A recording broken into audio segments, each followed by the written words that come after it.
Welcome to another edition of the Inspired Stories podcast, where leaders share their experiences so we can learn from their successes and be inspired by how they've overcome adversity.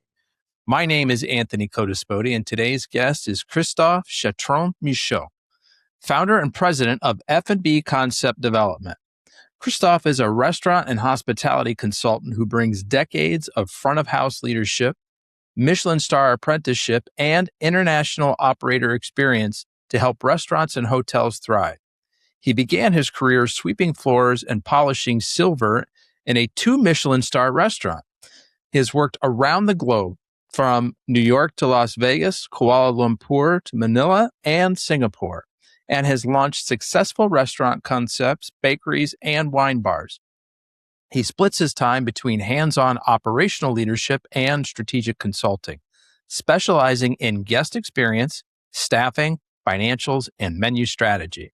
Christophe has led multi-year projects, trained teams, and guided expansions, always leaning on practical metrics and a people-first approach. Now, before we get into all that good stuff, today's episode is brought to you by my company, Add Back Benefits Agency. Listen, if you run a business, you are likely stuck in the cycle of rising insurance premiums.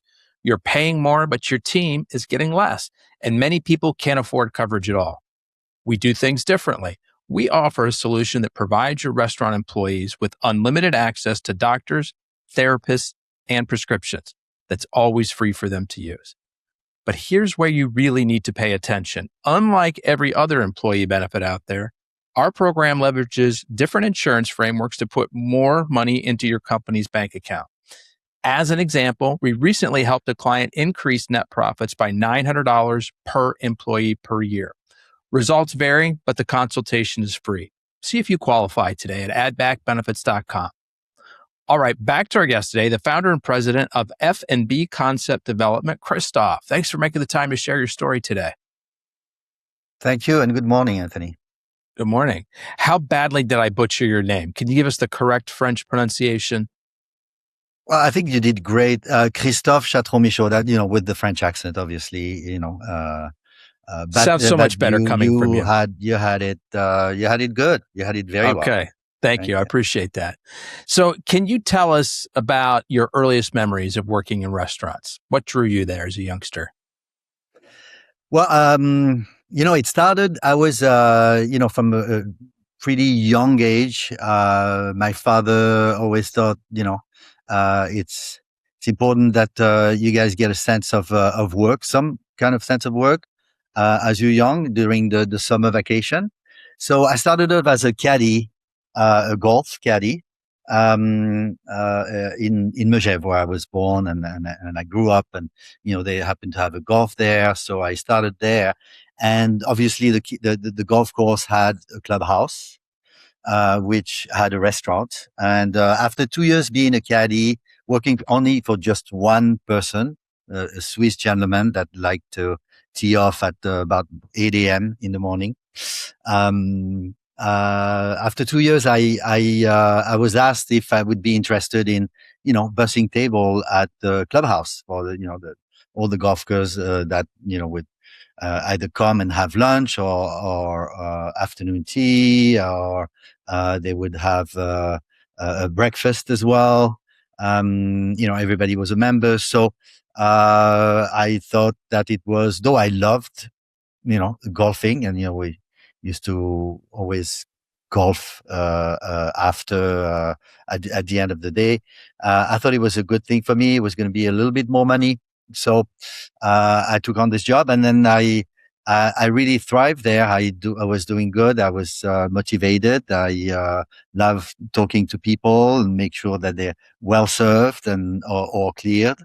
And that's how I get the bug.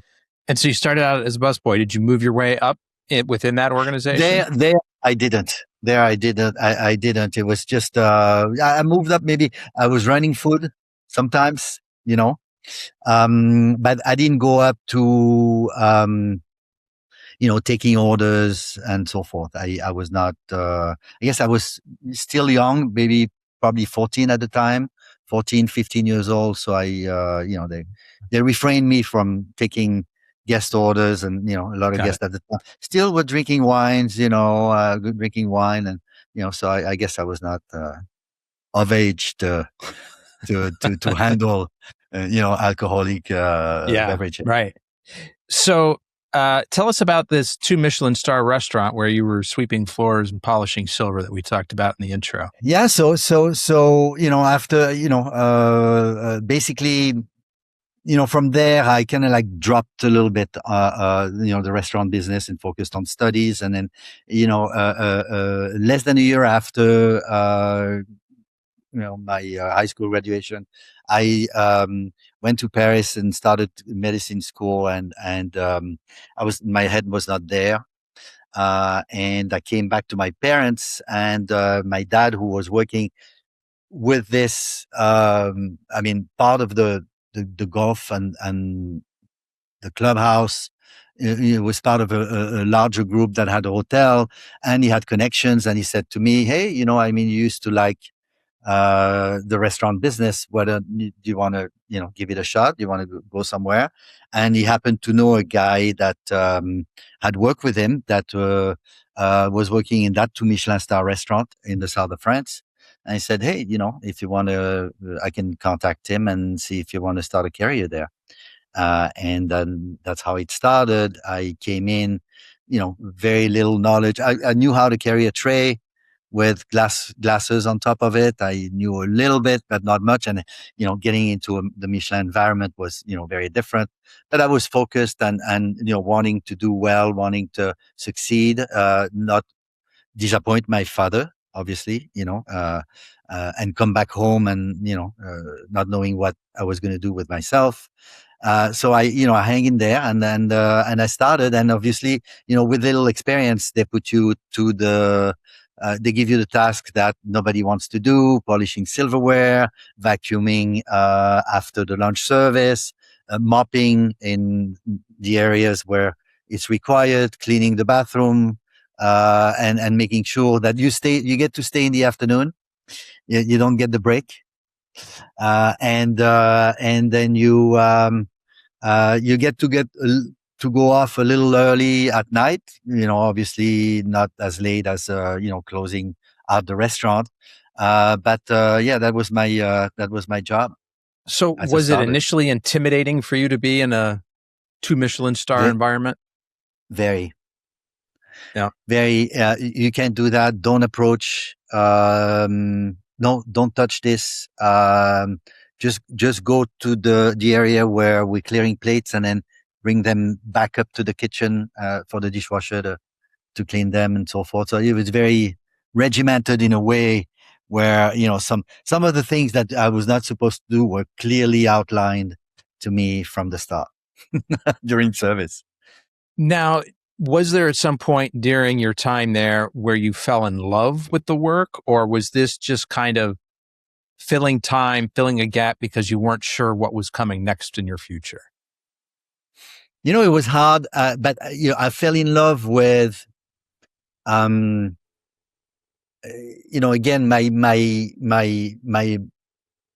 motto was to be the best that I could and not come back to my parents and be a burden. Because, I have 3 other siblings and so forth. So, it was my goal to succeed. So, with that goal, I, pursued myself that any task that's given to me is good. I must love it in order to do a good job and to, hopefully get into a better place later, and get the praise and get the rewards and move up.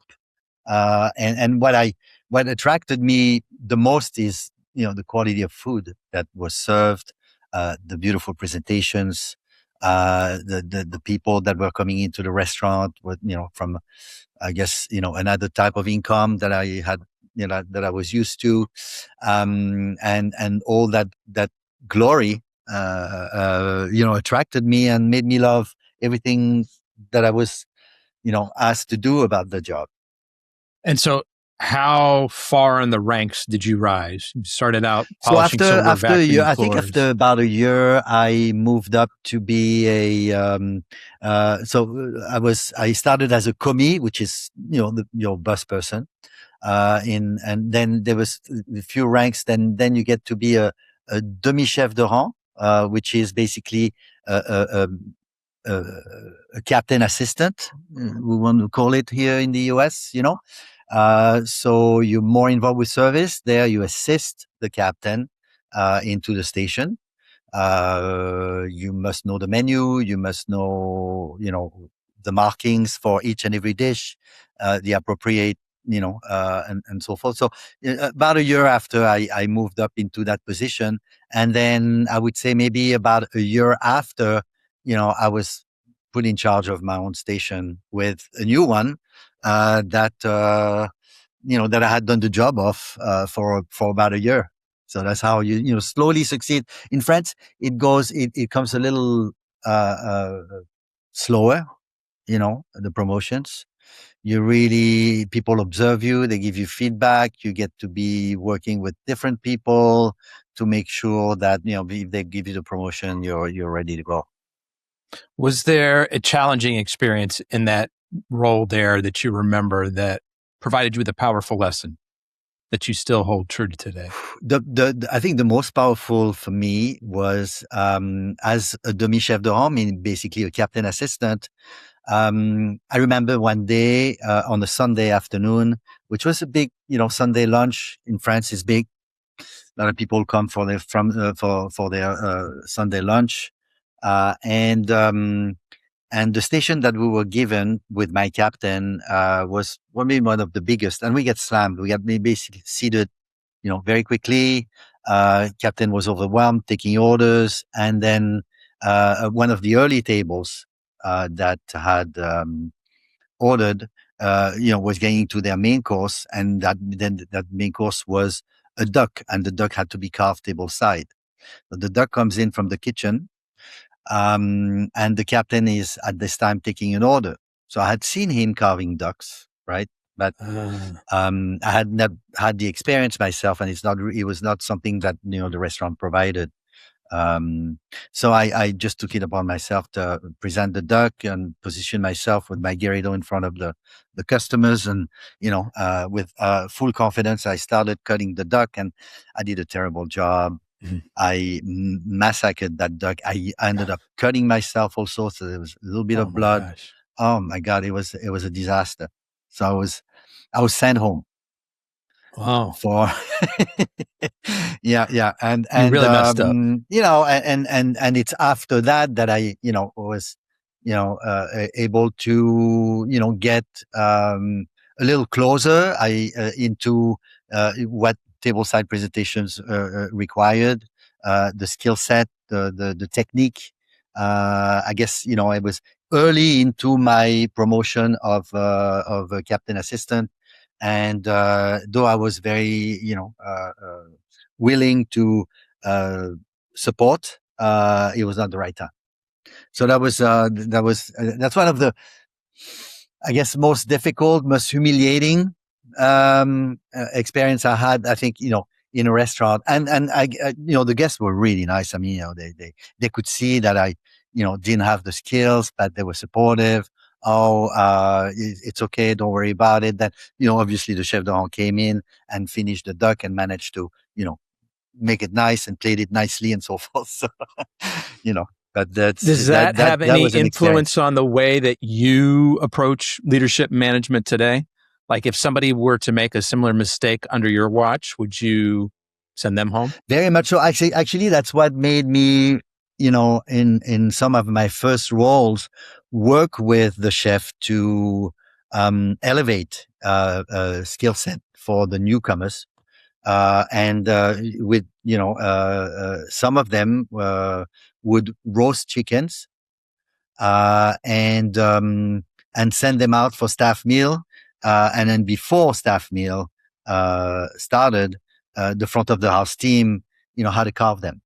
And that was, that's something that, I thought, was very important for them to get comfortable with Um, you know, first time you're in front of a guest doing that, you're gonna panic. You're gonna be, even if you know how to do it, So get you're some not going to be practice super first comfortable. behind the So scenes.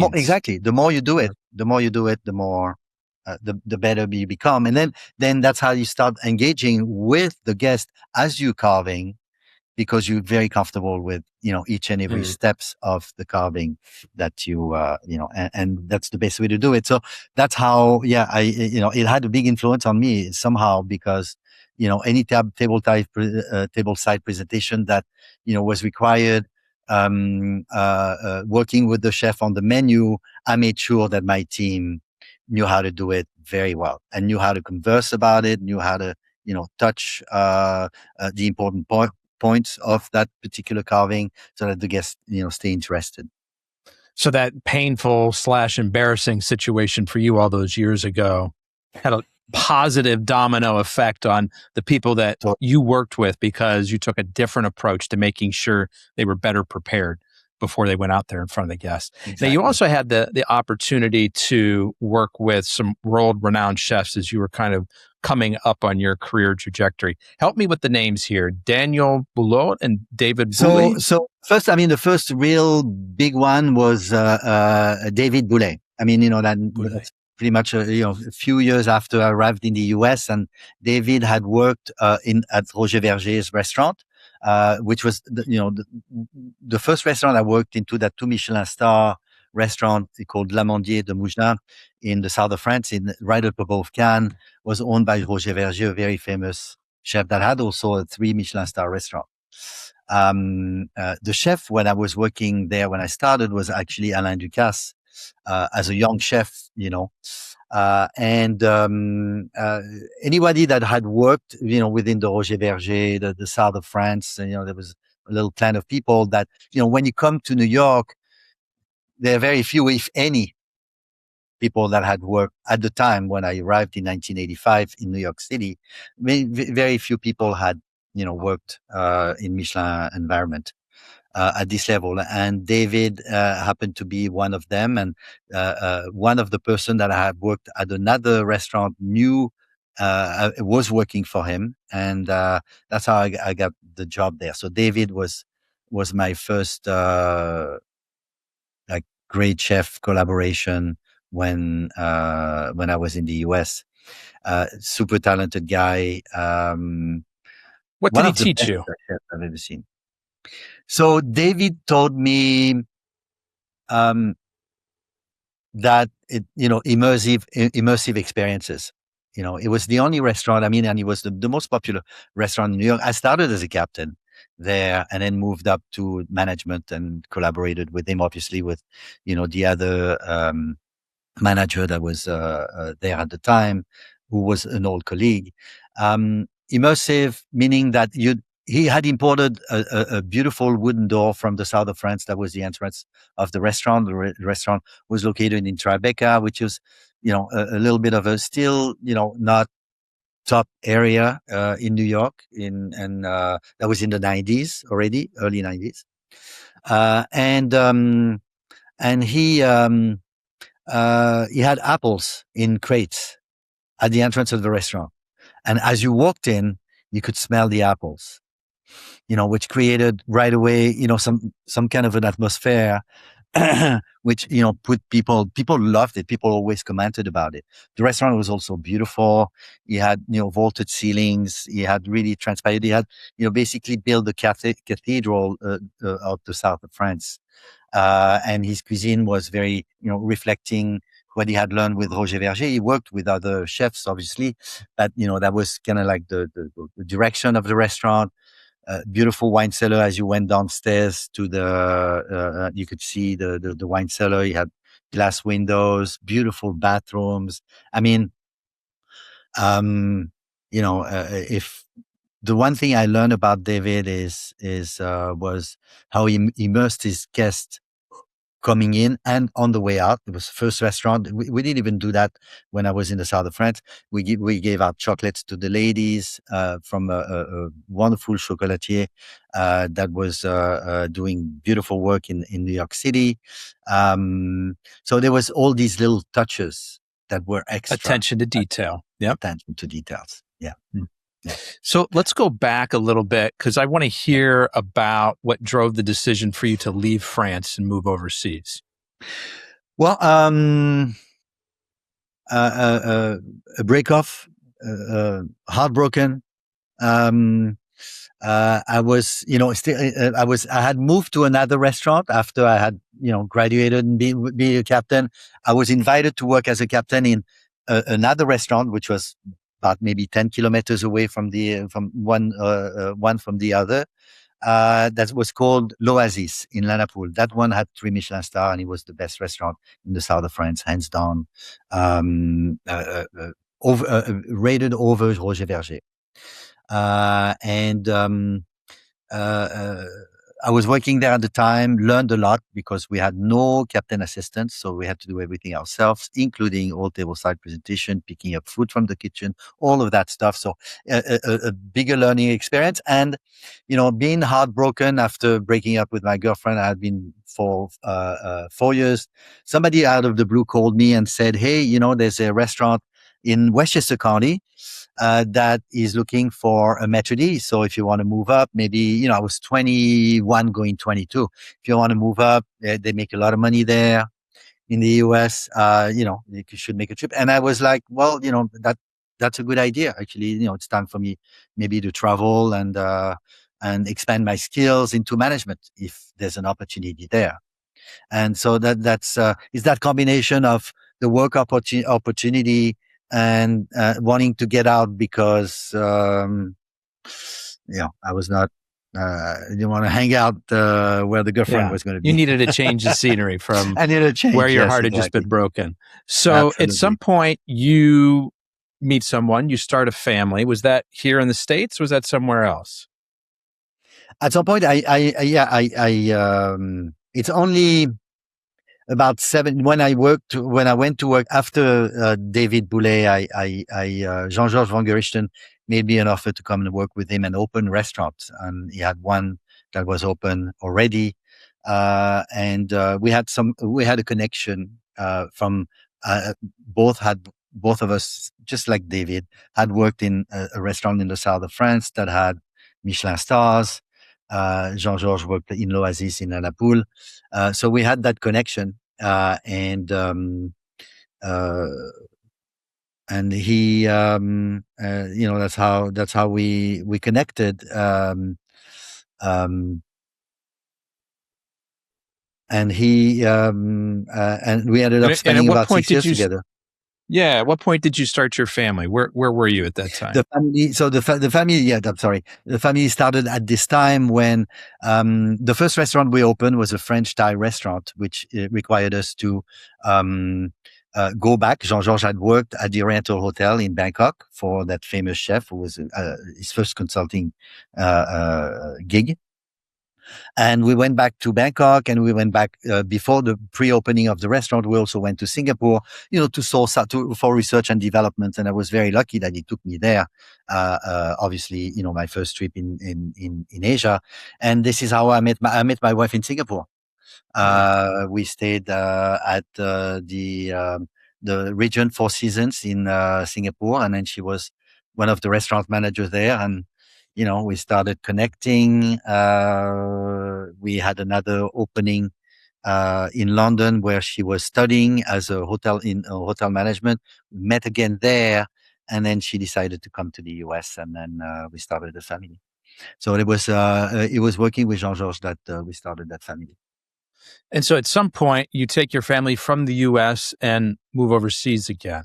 Where did Correct. you go? What was kind of driving that decision? Well, we were in Las Vegas when that happened. I spent about 6 years in Las Vegas working, in hotels, in the casinos there, 4 chefs that had their restaurants there.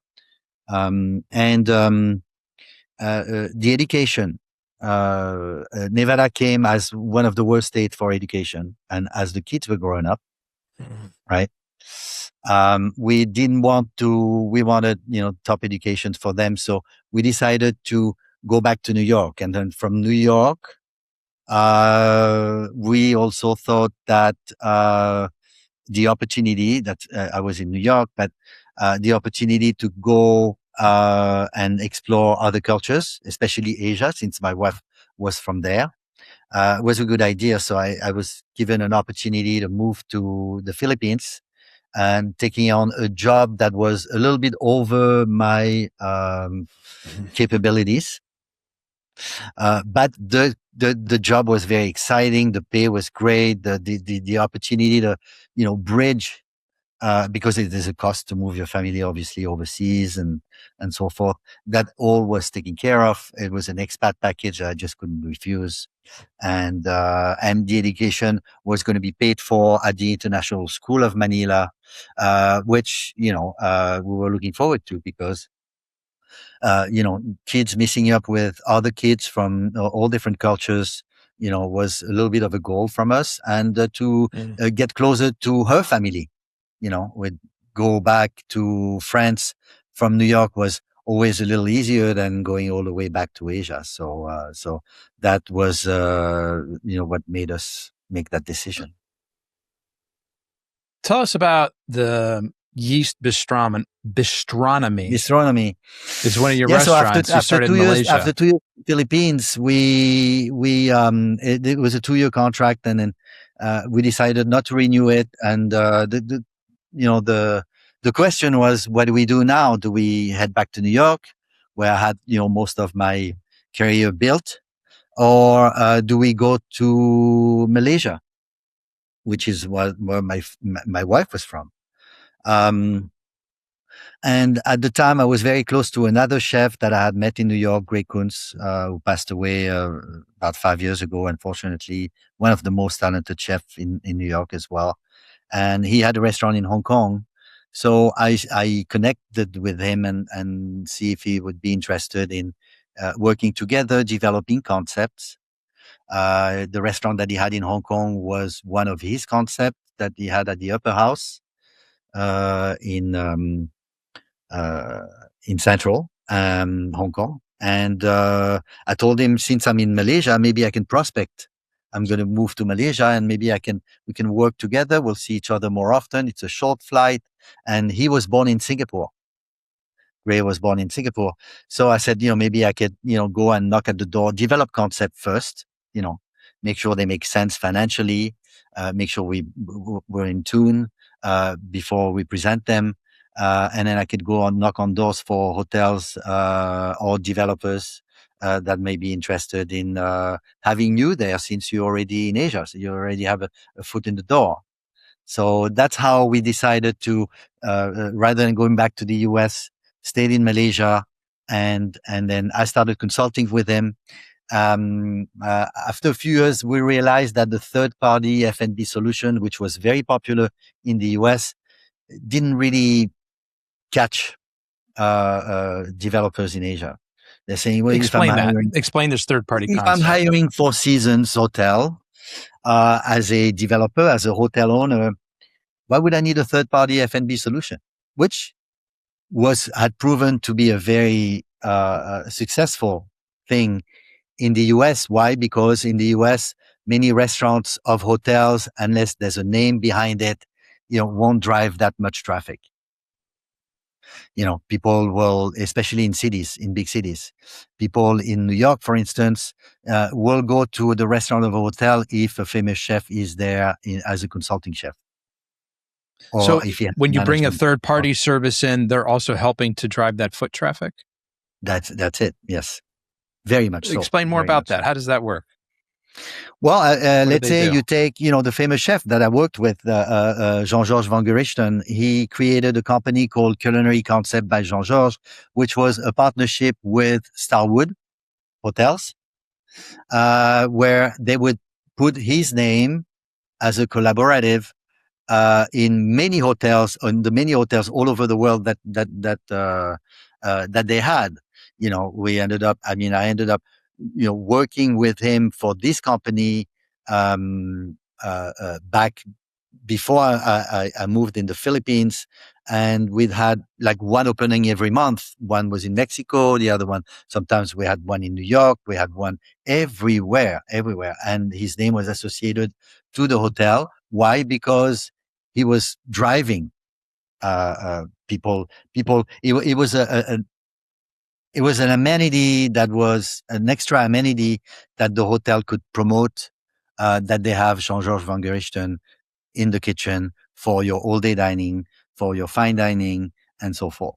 So that. And how did that get promoted back then? So sorry to step over your words there, Christophe. How did today, like everything's online, it's social media, maybe to some extent TV commercials. But back then, how were people knowing that this famous chef was there?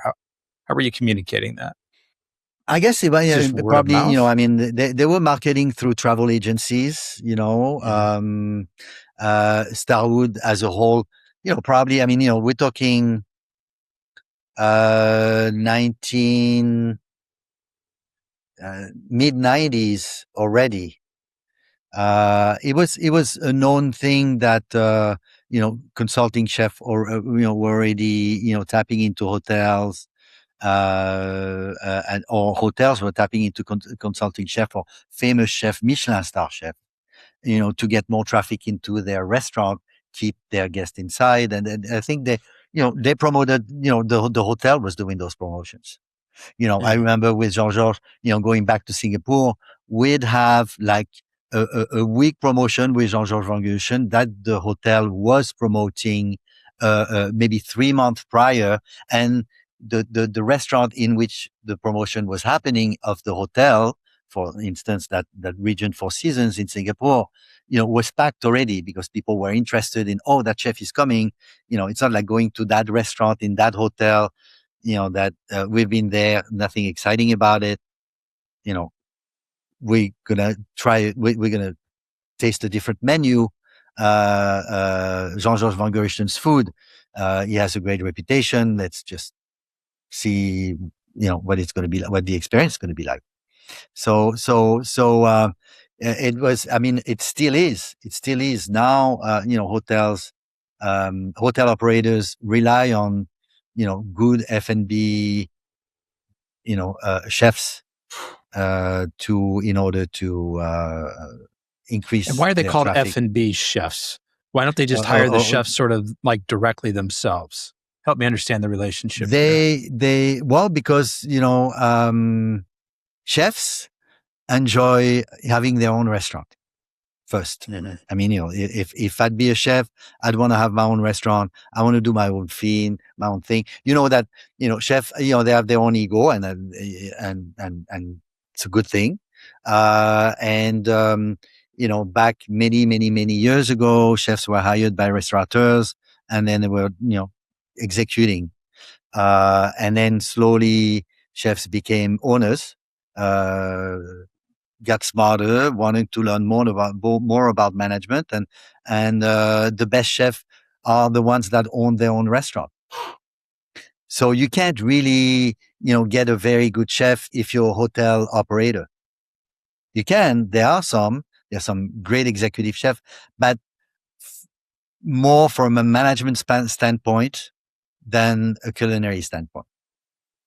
There was a trend back in the 60s. And so you saw a business opportunity here.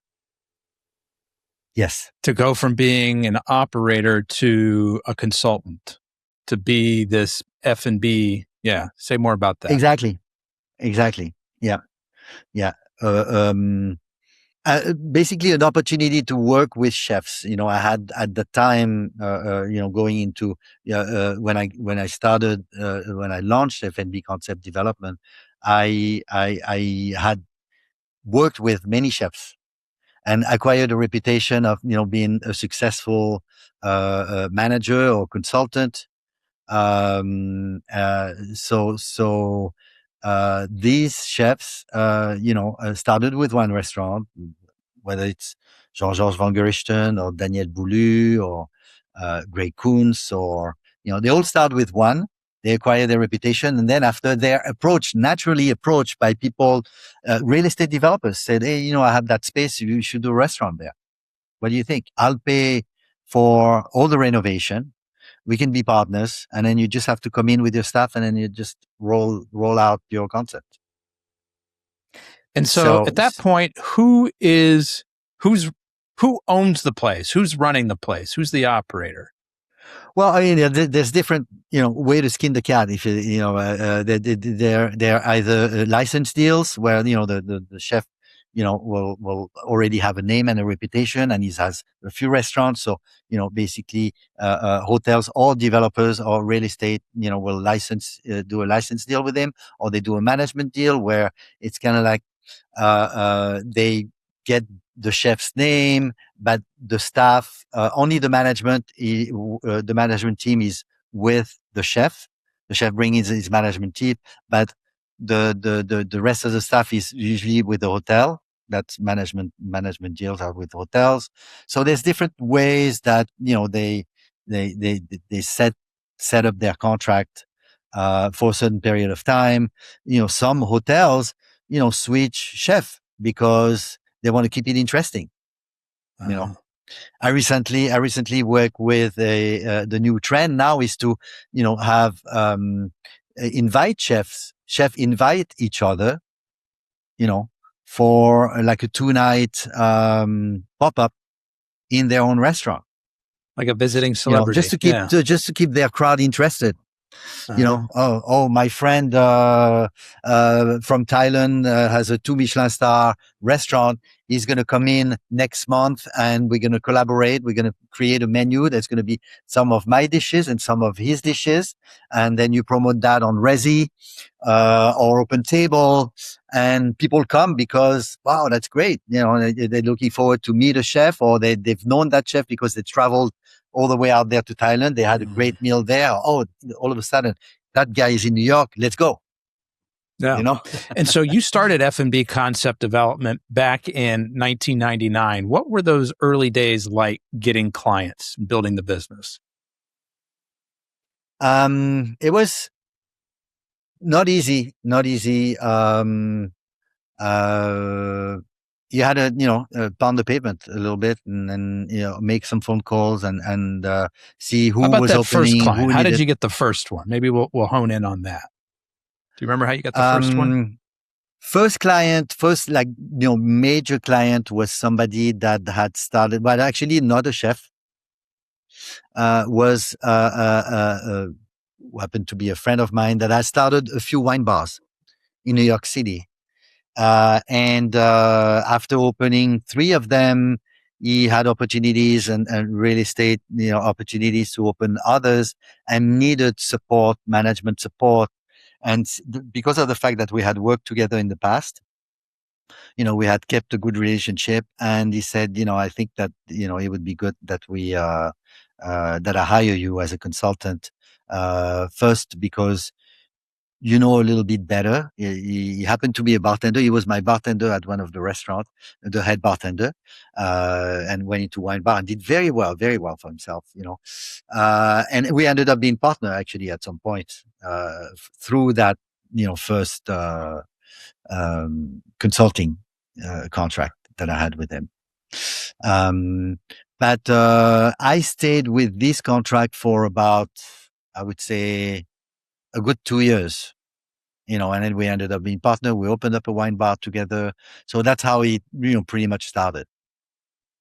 F&B was created in 99, but I didn't really use it until a few years later. I wanted to create it. I wanted to partner up with a chef in Las Vegas at the time. I was in Las Vegas at the time in 1999. No, actually, I'm sorry. I was in New York. I wanted to partner with a chef, and it didn't work out. He ended up, going into another direction, because it's always good to have a chef partner when you're a consultant in food and beverage. You have the management side and you have the culinary side, so it's a better package together. It just didn't happen, and I ended up, keeping the company for myself. Yeah. What's the state of the company now? Tell us how it's evolved and what you're doing today. So, it's evolved into, in between being, sometimes, clients would rather have you as, exclusively, because the company is small. It's just run by my wife and I. So, I'm the front person that, will going into a project or collaborate sometimes with other consultants based on the size, the scope of the project, and so forth. But we've always wanted to keep it small this way,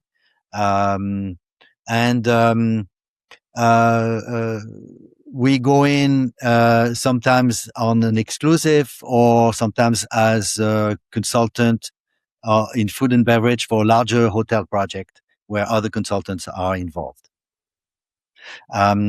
Lately, what F&B has been doing is refocus on Michelin star restaurant, mostly openings, or those that have difficulties into their second or third year.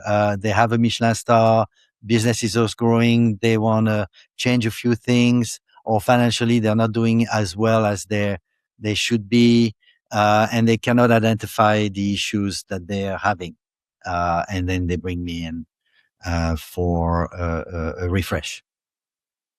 And so what does that refresh look like? Are you bringing in a new method of hiring employees, training employees, different way to manage the books, different way to order food and beverage? Help paint a picture of all the things that you touch. Usually there's at least a first week in operations with the team, with the chef, looking at the menu, looking at the guests, looking at the team in the kitchen, working together with HR to see what are there any potential problem, observing the staff, observing management. So there's basically that whole week of observation, where you basically at the end of the week, usually I'll put out a report, with images, and tell them, this is what I've seen. This is where I think the restaurant can improve. Sometimes it's, maybe advising better management skills. It's rarely the chef, because it's usually the chef that hires you. And so it's never really that much of a culinary issue, but sometimes also chefs, have their own way and think that, that type of menu or that direction, that culinary direction is the right one. And sometimes also you need to consult them and tell them that, maybe you should try this, maybe you should try that. Maybe your food cost is too high. You need to maybe work with good product, but not necessarily top ones that will increase your food cost. And it's not really necessary, given the culinary concept that you have. So there's many areas where you can touch up, where you can improve. And then you develop a plan, a strategy, to get there. And then you work out a time, on which, we'll have the contract, and then we should be able to deliver, within that period of time and see some results. So they're typically contracts for a limited period of time. You help them sort of get everything in order, and then you move on to the next client, the next job. Yeah, you move on or you stay on. Some clients, want you back every 3 months or 6 months to kind of like, just especially if it's a new concept, because they want to see that they want to keep the concept evergreen. Making sure that it doesn't dilute after the consultant is gone. That, the standards start dropping from management to kitchen to overall experience. So some clients would, like to keep you on, or sometimes it's over and then the focus was really on the financial side, for instance, or the focus was on HR. The focus was replacing a manager and training a new manager. There's so many things that people want sometimes. So you've done this work for decades. You've had an opportunity to work in some of the greatest hotels and restaurants in the world. What are some of the common themes that you see, common problems across different client locations? The most common problem is probably the one that I was hired for, and where my best skills is front of the house management, morale, skills of front of the house managers, being administrative skills or sometimes social skills when it comes to greeting guests or just, and sometimes leadership skills as well. Leading the team, motivating the team, having a direction, having a plan, working with the chef, communication. I would say communication and skill set in front of the house management is the most the issue that is often what I'm hired for. And what are the big levers that you can pull to fix that stuff when you come in? Experience. Some restaurant owners or chef owners don't necessarily have the experience to hire the right manager because their skill set is different, because they don't ask the right questions, or to identify whether that person is, your representation as a chef in the front part of your restaurant. So that's, so what qualities, Christophe, do you look for in that manager? What tells you that that's the right person? Hardworking, experienced, knowledgeable, leadership skills, highly. Someone that has a vision, that understands numbers, that understands how to speak to people, because especially now, we've gotten. I grew up in the profession with people yelling at you, people throwing things at you. It was the case back 40 years ago. Now it's more about coaching, motivating people to make sure that you're not going to motivate somebody by throwing him a plate, which did not motivate me when it happened to me back then. but it kept me focused, actually. Yeah. But this doesn't work anymore, and that's what I look at. Someone that has the leadership, that has they can get people excited. Together with the chef, about the food that we serve and how we're going to be the best at what we're doing, and how many options we have to grow from where we are.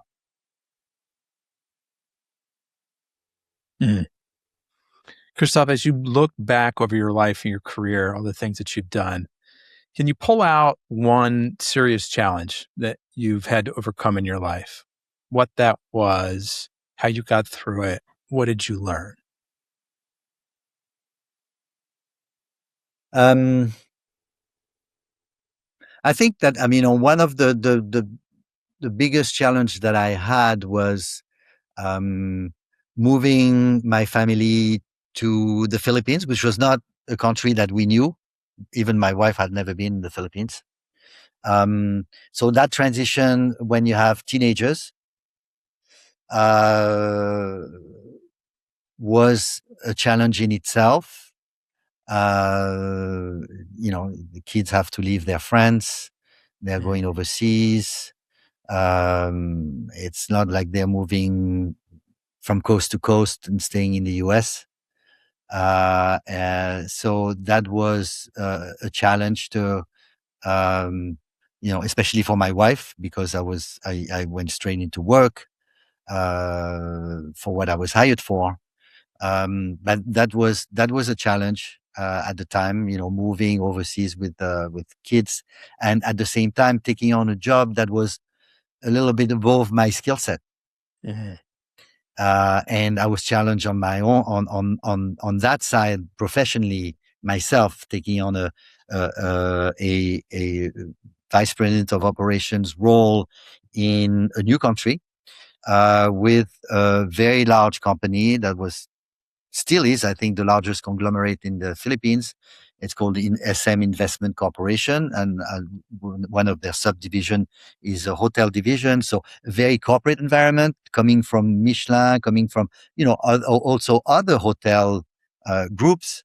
That's even a larger structure where people don't necessarily within the company understand, why is there an investment in that hotel side of their business is not the most important, and I was, so I was very challenged by being in a very corporate environment, new people, new culture, very different way of doing things. That was probably, that it took me a year to on survival mode between coming home with, the kids complaining that, that it was not really their thing here.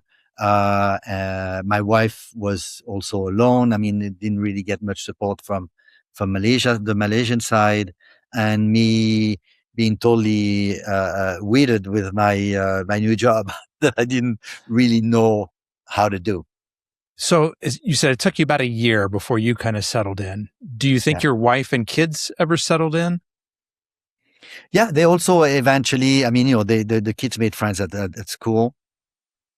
They were thankfully doing well. So there was no additional stress that would need to come from the parents for the kids' results in school, which was great.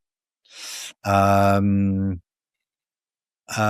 my wife eventually settled. She's, great at settling anywhere she goes. I mean, we traveled everywhere, and it was the big one with teenage kids, but she eventually settled and was happy. So if I were to ask them about that time there in the Philippines, would they speak of it fondly? Yes, they would. They would. I mean, the same situation happened 2 years later when we moved to Malaysia, but they already knew what international school is like, what making new friends is like. My wife was home where she grew up, and they had already built those muscles. Yeah, yeah. So the Philippines was. I mean, now, I mean, my son's turning 30 this year, and my daughter is turning 27 next month. So they're they're grown up adults now. I mean, if you would have asked them this question 10 years ago, I'm not sure what they would have said. But now they look at it as a fun experience. Good experience. Yeah. And where do they live? Are they in the States? Are they overseas? Yeah, my son lives here. I mean, between New York City and Utah, and my daughter lives in Seattle. So they're in the States. But I'm sure they're very comfortable with different cultures, international travel. Exactly. Could pick up and live or work somewhere they actually else. Thanked us. Yes, they did thank us for being, having exposed them throughout their teenage so much to so many different people, different cultures. That when they came back to study actually not in the US, but in Canada, in Montreal, at McGill University, they were stunned on, by how much they had traveled and how much they knew about the world when they finally met not international students, but people that had grew up and stayed in the same place throughout their first 20 years, the first 20 years of their lives. Christophe, for those listening who are maybe about to or are already in the process of going through a very similar, uncomfortable move into an unfamiliar place, as you think back to what helped you and your family get through that tough time, what advice would you offer up? Communication. I think it's very important to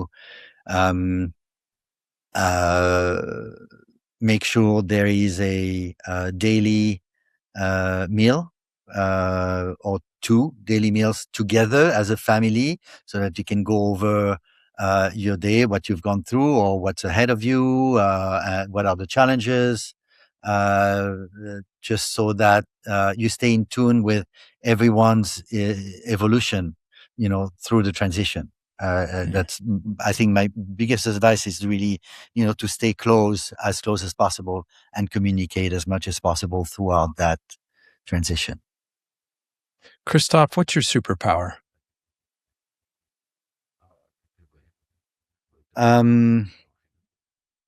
Grit. I'm someone that, always wants to give 150%.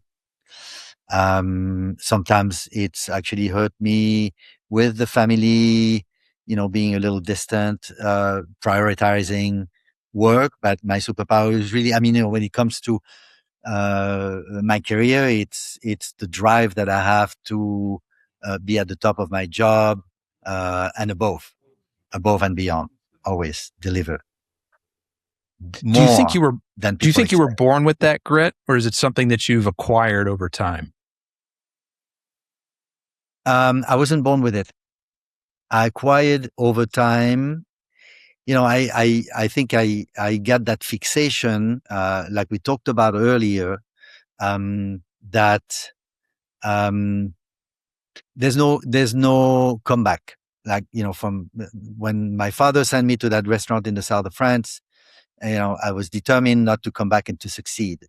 And I've kept this with me for any project, any job that I took, or any project that I took on as a consultant, to just basically perform to the best of my abilities, and make whoever I was working for or with as a collaboration happy. So you say that you weren't born with it, Christophe. You weren't born with grit, but you found it in yourself along the way. Do you think it's possible as a manager, as a leader, to create a situation or an environment to help others discover that grit in themselves?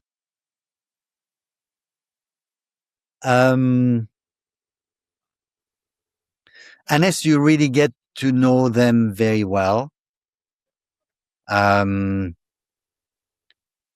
don't think it's really possible in a professional environment, unless you get to know them well enough that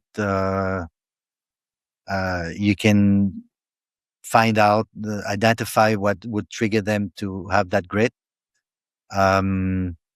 It's difficult. People keep their distance in a professional environment. So, I do motivational speeches when I'm a consultant, so that the leader, the general manager of the restaurant, or any of the managers, would get inspired by that. But, I cannot really, put it inside them. There's a follow-up question I want to ask here, and I'm just not sure how to phrase it. The inside grid that I have. Yeah. Like, what would be the possible mechanisms to trigger it in somebody? And I hear what you're saying, like it would be difficult because you got to really get to know the person. Mm-hmm. And you think you have to get to know the person because that would lead you to what their trigger would be? Yes. I'm trying to understand what that pathway could look like. And maybe I'm asking the impossible question. I don't know. Yeah. The more you know someone, the more you know how to approach them, in what you have identified as their weaknesses.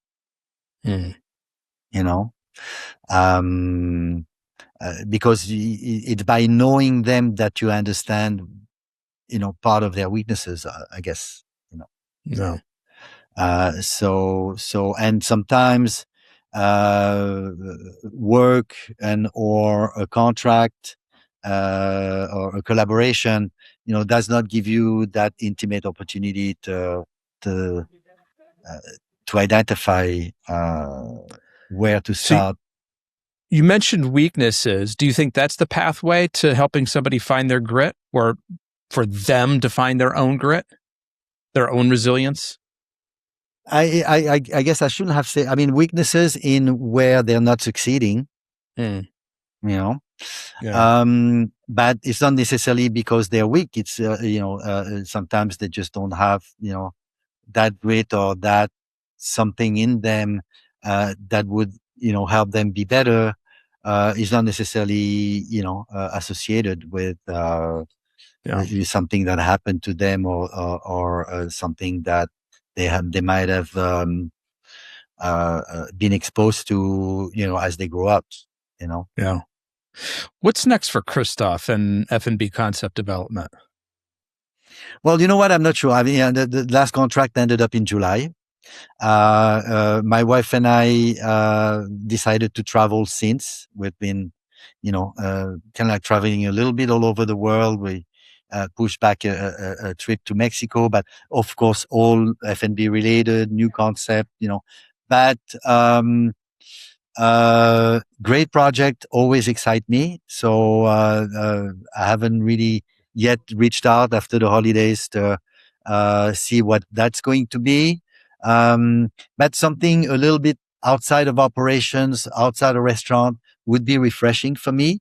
And surprisingly, in while we were in Japan a month and a half ago, we I took a kintsugi class.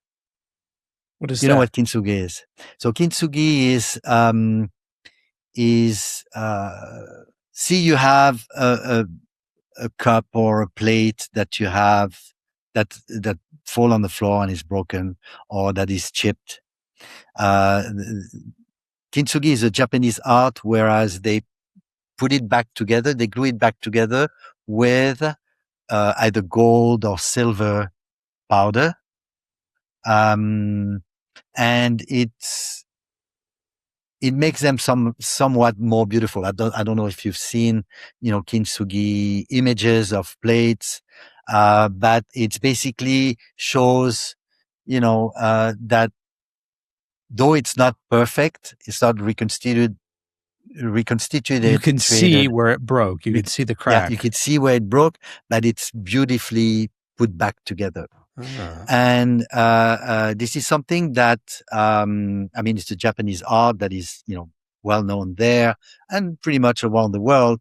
And I've been thinking about continuing on this and see if restaurants, some of the ones that I know most, will spend all the way up to $100 for a plate, and when it falls on the floor or when it gets chipped, it's you can't use it anymore. So as a step back from being in operation, being in management, and consulting, I've been considering doing something with my hands, something a little bit more quiet, something less stressful, that I could sell to the people that I know that will, be interested in showing plates that have, their own character. Ah, interesting. Now we're going to have to follow well, up with it's that. one of the things. I mean, about a concept, a new restaurant opening with a great chef always motivates me. So we'll see. But there's no rush really to. I mean, this is one of some of the things that as you get a little bit older, you want to maybe, just experience something different that is still related, that still keep you in touch with the food and beverage world, but in a different way. Mm. Well, Christophe, I just have one more question for you today. But before I ask it, I want to do three quick things. First of all, everyone listening, if you want to get in touch with Christophe today, his website is fandbconcept.com. Everything is spelled out, fandbconcept.com. And his email address is christophe@fandbconcept.com. And so Christophe is just Christopher without the R. So CHRISTOPHE, Christophe@fandbconcept.com. We'll have links to all that in the show notes for folks. Also, as a reminder, if you want to get more restaurant employees access to therapists, doctors, and prescription meds that, as paradoxical as it seems, actually increases your company's net profits, reach out to us at addbackbenefits.com. Finally, if you are enjoying the show today, a quick comment or review on your favorite podcast app goes a long way towards helping others discover our show. So thank you for taking a quick moment to do that right now. So last question for you, Christophe. A year from now, you and I reconnect and you are celebrating something big. What is that big thing you hope to be celebrating a year from today? Maybe it's going to be mastering kintsugi and having made a business out of it. As I'm going to focus on it, I mean, I can show you some of the pieces of, a bowl that I'm in the process of working with. You see, so it has cracked in many areas, and those little tapes I've put it together. There's a little chip here that I'll have to refill, and imagine that piece with gold instead of those red tips around it. So maybe I will have mastered that. I don't know. I'm excited about this new project of mine, and see how you can knock on doors of restaurants and collect their plates and then bring them back in a beautiful way for those that are interested. Or maybe next year it'll be a great new restaurant opening. Who knows? Well, we've got a reason to follow up in a year and find out where you have taken these ideas. So Christophe from F&B Concept Development, I want to be the first to thank you for sharing both your time and your story with us today. I really appreciate it. Thank you very much for having me, Anthony. Folks, that's a wrap on another episode of the Inspired Stories podcast. Thanks for learning with us today.